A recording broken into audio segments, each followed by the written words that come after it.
Terima kasih kerana memilih kami pada waktu ini. 30 minit di series utama, anda bersama saya, Ruzaini Ruslan.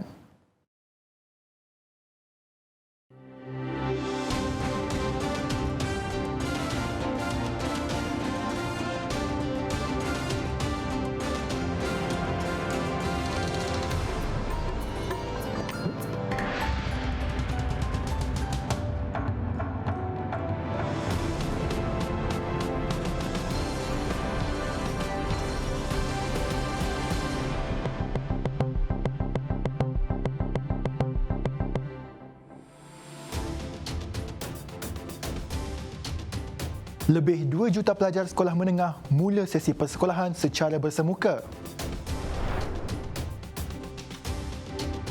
Juga, sindiket kartel projek kerajaan lumpuh.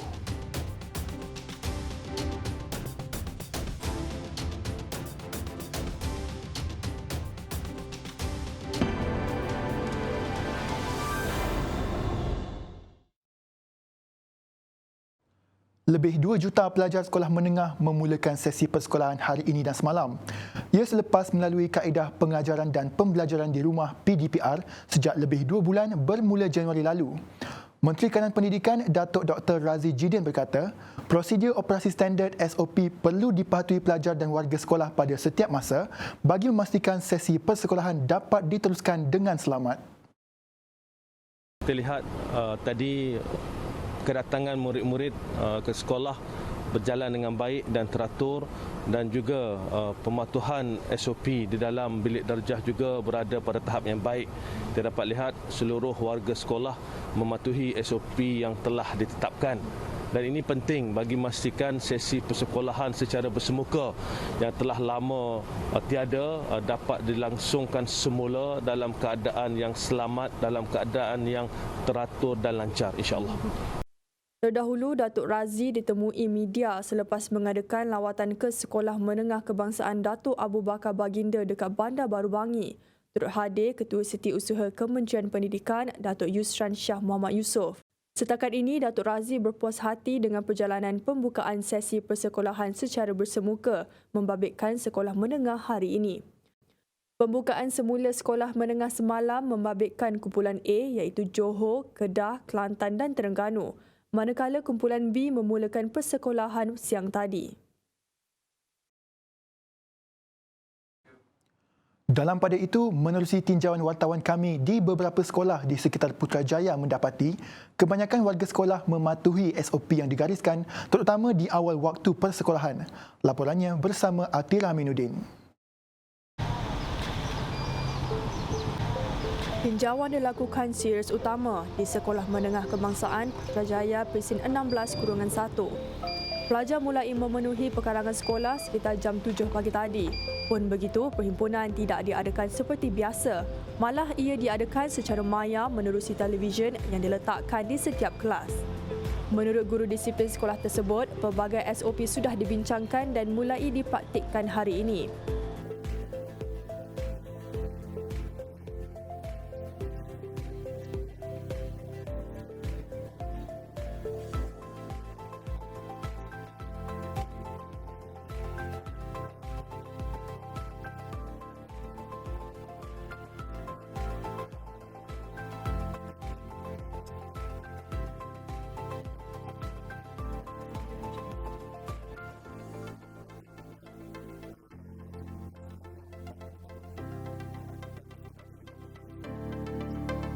Sementara itu, ibu bapa juga diingatkan supaya tidak memasuki pekarangan sekolah. Sebaliknya, hanya dibenarkan menurunkan anak sahaja di depan pagar sekolah. Guru-guru pula dilihat turut membantu mengawasi pematuhan SOP sejurus para pelajar tiba.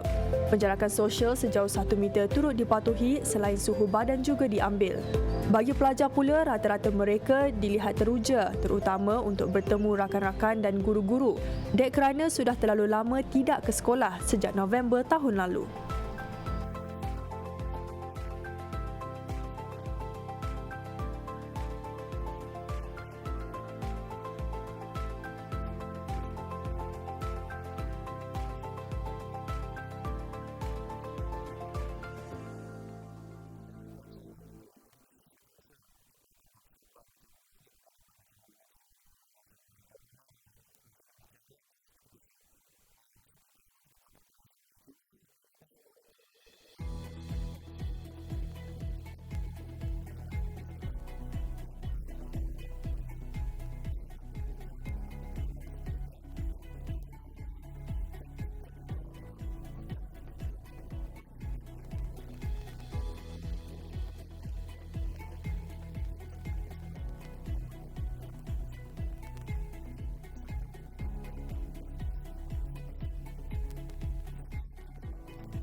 3 Kolej Kediaman Universiti Malaysia Sabah UMS dekat Kota Kinabalu terpaksa menjalani perintah kawalan pergerakan diperketatkan PKPD. Menurut Menteri Kanan Keselamatan Datuk Seri Ismail Sabri Yaakob, Kementerian Kesihatan KKM mengesahkan berlaku penularan jangkitan COVID-19 yang tinggi dalam kalangan penghuni kolej terbabit. PKPD akan dilaksanakan di 3 Kolej Kediaman Universiti Malaysia Sabah UMS Kota Kinabalu, iaitu di Kampung Pagalungan Ansip Keningau dan Kampung Kalindukan Nabawan, masing-masing di Sabah selama 14 hari bermula hari ini. 3 kolej kediaman itu pula adalah Tun Mustafa, Tun Fuad dan Tun Pengiran Ahmad Rafai. Bagi Kampung Pagalungan Ansip, KKM hingga kini melaksanakan 146 ujian saringan dan 15 kes positif COVID-19 direkodkan. Sementara di Kampung Kalindun, 99 ujian saringan dilakukan dan daripada jumlah itu, 8 kes positif COVID-19 direkodkan. Atas nasihat KKM, kerajaan bersetuju melaksanakan PKPD di 3 lokaliti itu di Sabah hingga 18 April ini. Ia dilakukan bagi memastikan pergerakan penghuni dapat dikawal untuk mengelak penularan COVID-19 ke komuniti luar. Dalam pada itu, dalam usaha menggalakkan masyarakat luar bandar terus mendaftar program imunisasi COVID-19 kebangsaan PICK, Kementerian Kesihatan KKM bekerjasama dengan pelbagai pihak termasuk pasukan keselamatan di Sabah. Ketua Pengarah Kesihatan Tan Sri Dr. Nur Hisham Abdullah berkata, ia langkah alternatif berkesan bagi mendekati penduduk di kawasan itu yang kurang mendaftar menerusi aplikasi MySejahtera. Keseluruhan penduduk Sabah adalah seramai 3.9 juta orang. Namun setakat ini hanya 355,000 orang sahaja yang sudah mendaftarkan diri untuk menyertai program vaksinasi ini. Penggunaan aplikasi MySejahtera untuk pendaftaran dilihat kurang berkesan terutama dalam kalangan penduduk luar bandar dan perlu ada alternatif lain bagi mendaftarkan mereka. Justeru, KKM akan bekerjasama dengan polis, tentera dan rela untuk masuk ke kawasan pedalaman. Dalam pada itu, Tan Sri Hisham berkata, pemilihan vaksin secara dos tunggal adalah lebih baik buat penduduk luar bandar berbanding pemberian dos berganda. Katanya, vaksin dos tunggal terbaik ketika ini adalah keluaran CanSino dan Johnson & Johnson. Tambahnya, mengenai vaksin AstraZeneca yang dikatakan memberi kesan sampingan seperti pembekuan darah dan mengakibatkan kematian, tiada alasan bagi Malaysia untuk berhenti daripada mendapatkan vaksin itu.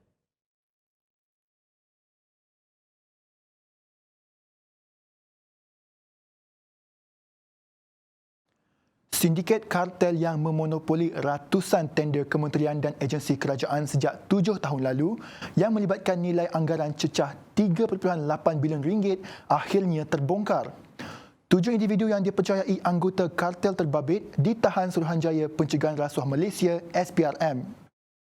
Penahanan individu terbabit termasuk ketua sindiket berusia 47 tahun yang dipercayai melumpuhkan sindiket kartel projek dan tender kerajaan tersebut. Menurut sumber, kartel terbabit dikatakan memonopoli 345 tender daripada beberapa kementerian dan agensi kerajaan di seluruh negara. Ia dipercayai beroperasi sejak 2014 sehingga sekarang. Ketua sindiket berkenaan mengawal lebih 150 buah syarikat yang digunakan untuk memasuki tender atau sebut harga terutama di kementerian dan agensi yang terbabit. Tumpuan sindiket terhadap projek penyelenggaraan kemudahan dan projek pembangunan. Sindiket dipercayai mendapat kerjasama orang dalam untuk memastikan syarikat di bawah kawalannya dibenarkan masuk tender bagi memastikan salah satu daripadanya berjaya. Modus operandi kartel ialah membayar rasuah kepada orang dalam untuk mendapat maklumat berhubung spesifikasi, harga siling dan harga jabatan. Selain itu, jumlah penyertaan, kelayakan syarikat dan masa sesuai untuk menghantar borang tender dan sebut harga juga turut diketahui terlebih dahulu.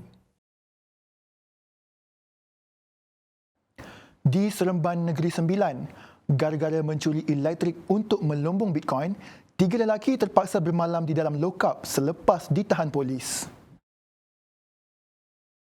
Menurut Timbalan Ketua Polis Daerah Seremban, Superintendent Muhammad Rosli Ishak, operasi dijalankan sepasukan polis bahagian siasatan jenayah Ibu Pejabat Polis Daerah Seremban.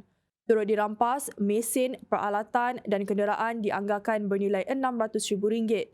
300 unit mesin perlombongan Bitcoin juga disita selain beberapa barangan termasuk 3 monitor.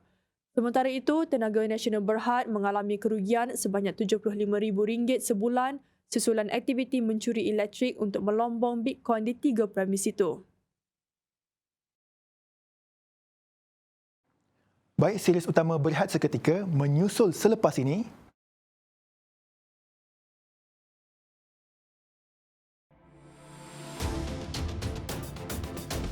Kain kiswah diselenggara, ahlan wa sahlan ya Ramadan.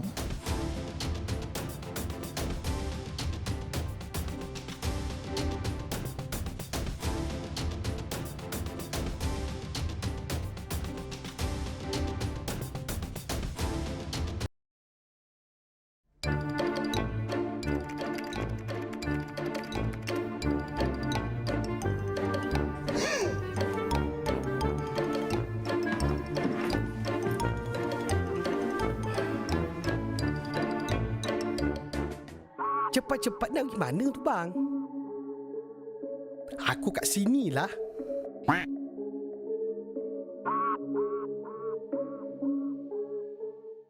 Aku tahulah kau comel, tapi kesihatan tu kena jaga.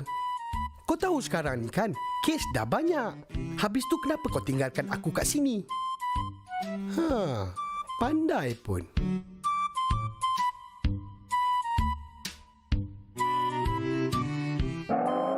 Oi!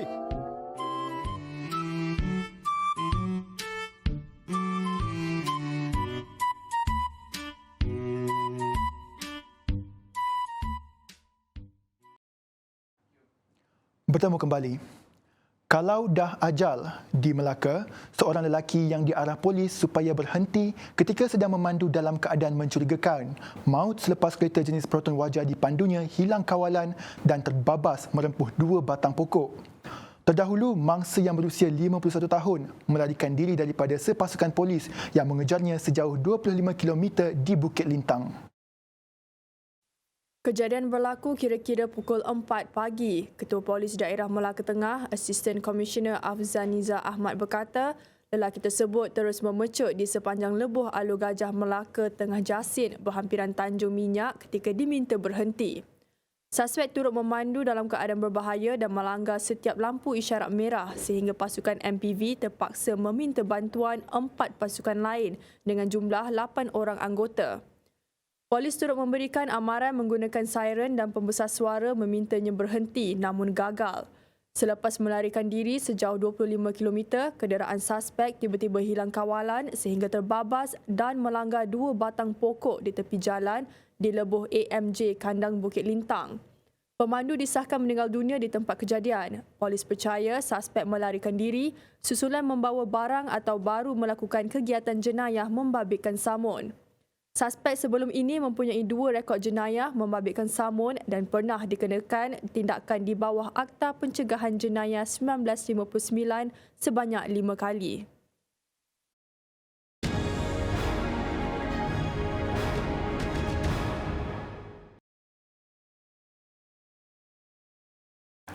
Perbadanan Ekonomi Digital Malaysia MDEC menjalankan kerjasama dengan CIMB Islamic Bank dalam usaha menyediakan pembiayaan mikro bernilai RM25 juta. Ia merupakan pendanaan awal dalam memacu ekosistem pertanian negara yang berteraskan teknologi digital AgTech. Pendanaan RM10 juta terawal akan diberikan kepada 500 pemohon bernilai RM20,000. Ia bagi mendorong petani mengadaptasi penggunaan teknologi seperti kecerdasan buatan AI, analisis data raya BDA dan aplikasi berasaskan internet pelbagai benda IoT. Menurut Menteri Komunikasi dan Multimedia Datuk Saifuddin Abdullah, kerjasama ini bagi memastikan teknologi digital dapat digunakan dengan pantas dalam usaha Malaysia untuk memajukan ekonomi digital sejajar dengan rangka tindakan ekonomi digital Malaysia MyDigital. CIMB Islamic pula menawarkan kadar faedah antara terendah dalam pembiayaan pertanian iaitu pada 3.5% setahun bagi mendorong golongan belia menceburi pertanian. Tambahnya, konsep yang digunakan bagi memberi peluang kepada petani dan pengusaha meraih keuntungan. Ia juga bagi menjadikan sektor pertanian lebih canggih untuk menarik minat golongan muda.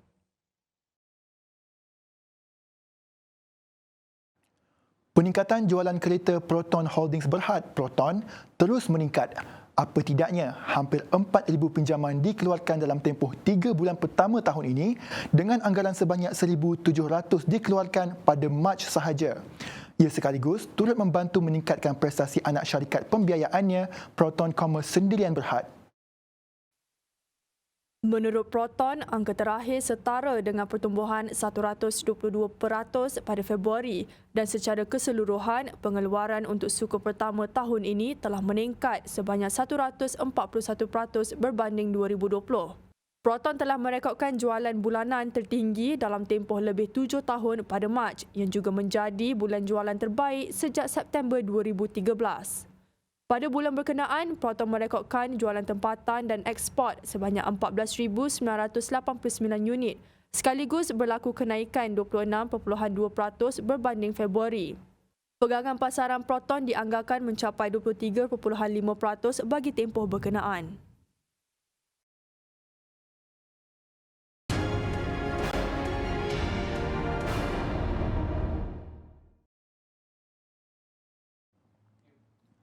Kurang 2 minggu menjelang ketibaan Ramadan, kerja-kerja penyelenggaraan berkala ke atas kain yang digunakan menutup Kaabah atau kiswah sudah bermula. Ia dijangka mengambil masa 5 hari secara keseluruhan.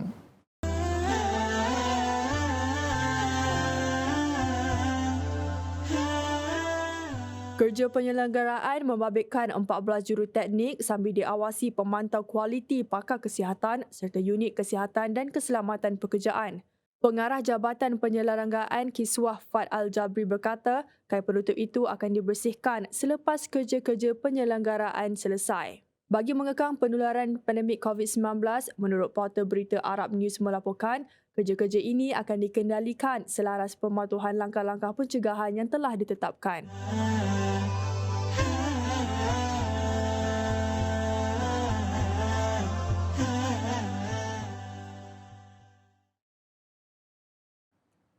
Tragedi banjir lumpur dan tanah runtuh dekat Kabupaten Flores Timur di Indonesia. Angka terbaru mangsa maut meningkat kepada 44 orang sementara puluhan rumah terus hanyut di bawah arus lumpur. Kejadian berlaku semalam akibat hujan lebat yang berlaku selama 3 hari berturut-turut tanpa henti. Akibatnya, puluhan rumah di beberapa desa di kabupaten ditenggelami lumpur akibat banjir selain ditimbusi tanah runtuh. Menurut Badan Nasional Pengurusan Bencana BNPB, anggota penyelamat menghadapi kesukaran kerana ketika ini terdapat halangan di satu-satunya laluan utama ke kawasan bencana. Ia termasuk keadaan hujan yang masih berterusan selain keadaan angin dan gelombang laut yang semakin memburuk. Setakat ini masih ramai mangsa korban yang belum dapat dikenal pasti akibat belum dijumpai. Justru, angka korban dijangka terus meningkat.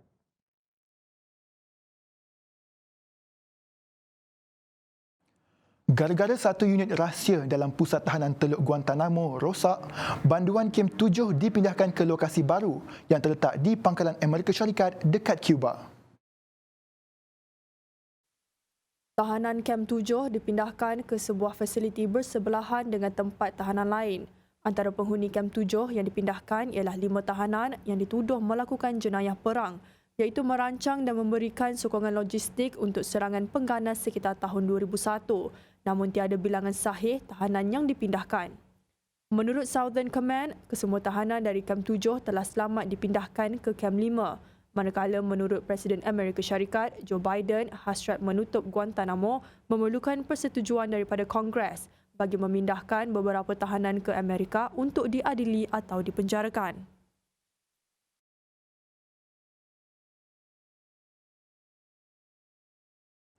Teruskan bersama kami dalam series utama Menarik dalam Sukan selepas ini. Burnley terpaksa berputih mata.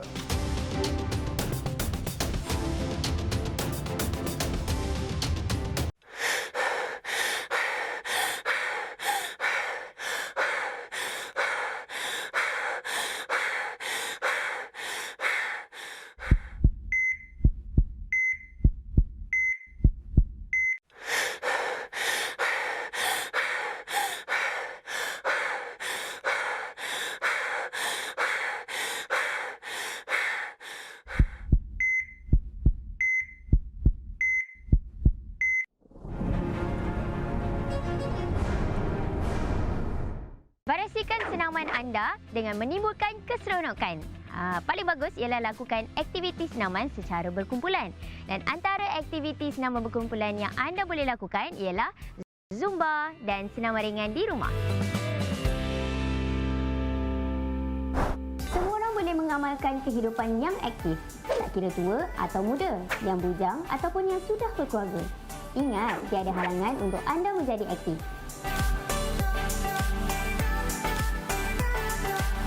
Antara senaman yang sesiapa pun boleh lakukan ialah senaman regangan menggunakan resistance band, fun ride, fun run dan night workout. Ingat, memang ada banyak cara untuk kekal aktif. Jadi, korang janganlah bagi alasan untuk tidak aktif, okey?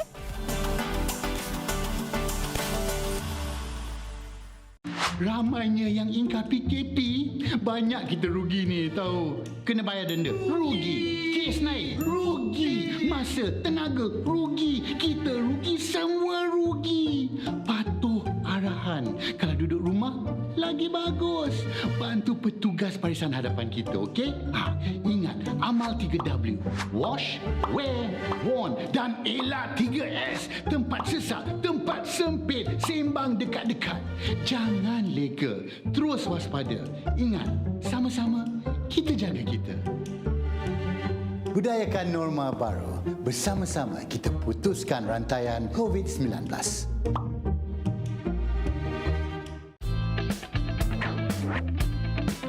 Senaman mudah selama 30 minit bagi golongan hipertensi seperti senaman berintensiti rendah antaranya berjalan kaki, yoga,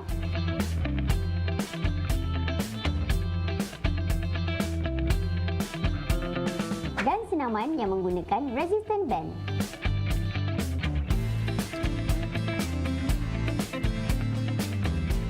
Lakukan senaman bermula dengan intensiti yang rendah dan seterusnya mengikuti progression masing-masing. Ingat, jangan push diri anda sehingga boleh menimbulkan kecederaan.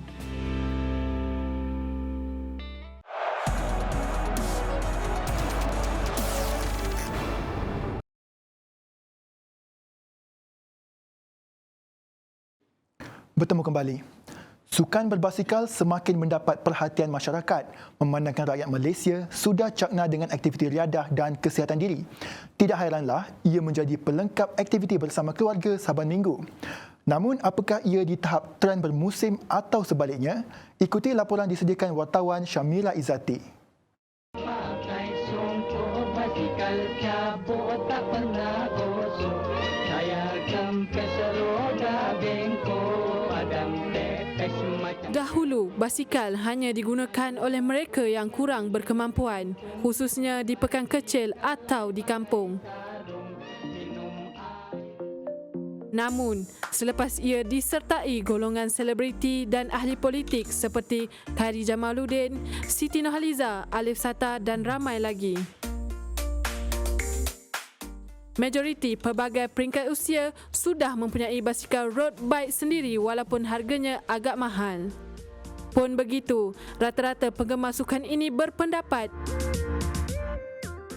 ia dapat membantu mengurangkan tekanan sekaligus meningkatkan kecerdasan mental dan fizikal, terutama kesan daripada Perintah Kawalan Pergerakan PKP yang bersilih ganti. Dia adalah daripada segi fizikal. Basically you akan tambah sihat lah. Okay. Tapi berbasikal ni ikut kemampuan diri sendiri lah. Pasal kita tak tahu diri kita macam mana. So kita kena orang kata sukat kita punya kebolehan kita dulu, berkayuh biasa sebelum kita pergi long distance. Benefit dia long term you nampak lah. Kalau yang badan besar mungkin jadi kecil, yang dia kecil mungkin dia jadi fit kan. Itu daripada segi fizikal lah. Daripada segi mental you are more, orang kata lebih ceria, happy, macam tu lah. Really stress lah. Aktiviti berbasikal diakui lebih seronok dilakukan secara berkumpulan. Selain lebih selamat, penunggang basikal dapat menikmati pandangan sepanjang laluan trek. Saya dah try beberapa sukan lah sebelum ni. Macam saya cuba nak lari, cuba nak swim, pernah main badminton, futsal. Tapi lah banyak-banyak tu basikal yang saya rasa macam yang saya paling enjoy lah.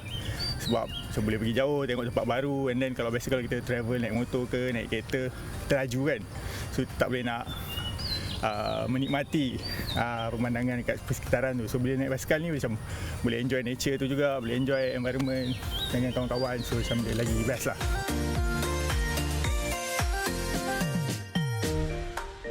Berbasikal juga menyumbang kepada pengurangan berat badan dan membakar tenaga. Ia memberikan sistem imun yang baik dan peredaran oksigen sangat bagus untuk jantung dan penyakit kardiovaskular.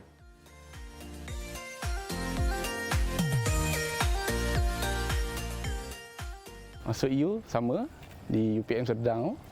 Jadi bila dah lama berhenti sukan ni, berat saya naik mendadak. Dulu berat saya cecah 110 kilo. Sekarang ni berat saya 83. Kalau ikutkan dulu badan saya memang besar lah. Tapi bila dah aktif balik, jadi macam ni balik. Target saya sebenarnya ada target lah sebenarnya ni. Bukan untuk suka-suka apa. Kan. Jadi seminggu tu saya akan ambil 5 hari untuk jogging. Kemudian 5 hari lagi untuk bersikal. Kelebihannya pada jantung dan juga otot-otot di bahagian bawah badan lah. Okey, contohnya sukan berbasikal ni juga sebenarnya dipilih pada sesiapa yang ada masalah sakit di bahagian lutut. Okey, sakit bahagian lutut ni contoh sebab option yang kedua selain berbasikal adalah kita berjoging. Okey, berjoging, berlari, dan siapa ada masalah di kawasan lutut, dan of course sangat disarankan oleh WHO untuk berbasikal. Di saat hobi ini semakin mendapat tempat, timbul pula pelbagai isu khususnya berkaitan keselamatan. Antaranya, lelaki yang melakukan aktiviti berbasikal beresiko mengalami masalah ketidaksuburan kerana pemakaian yang ketat. Kita pandang kepada kebaikan dia dulu. Kita tengok bila ada compression kepada certain muscle ataupun otot lah bahasa Melayunya, sebenarnya membuatkan blood flow kita, pengaliran darah kita semakin lancar. Itu tujuan utama kita pakai compression atau pakaian yang ketat. Sebenarnya mungkin ke arah kesakitan mandul seperti yang disebut, mungkin boleh disebabkan kita pakai terlalu lama. Itu disebabkan di waktu rehat tak disarankan untuk berpakaian ketat, especially time tidur lah. Kata kita try to loose everything.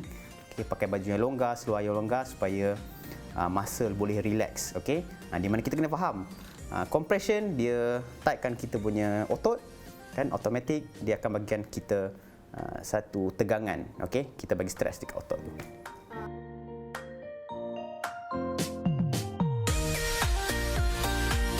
Apapun, penunggang basikal tidak kira secara solo atau berkumpulan dinasihat mematuhi undang-undang dan peraturan lalu lintas jalan raya demi menjaga keselamatan diri dan pengguna jalan raya yang lain.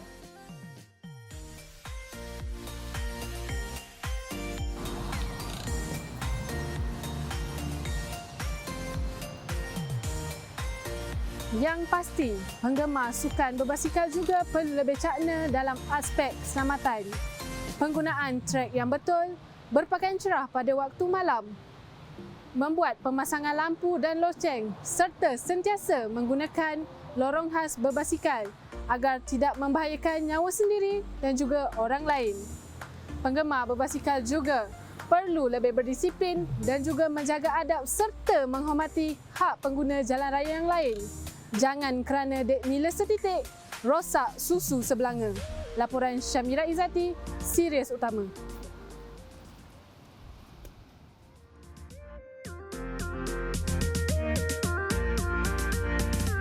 Dengan berbaki 8 perlawanan.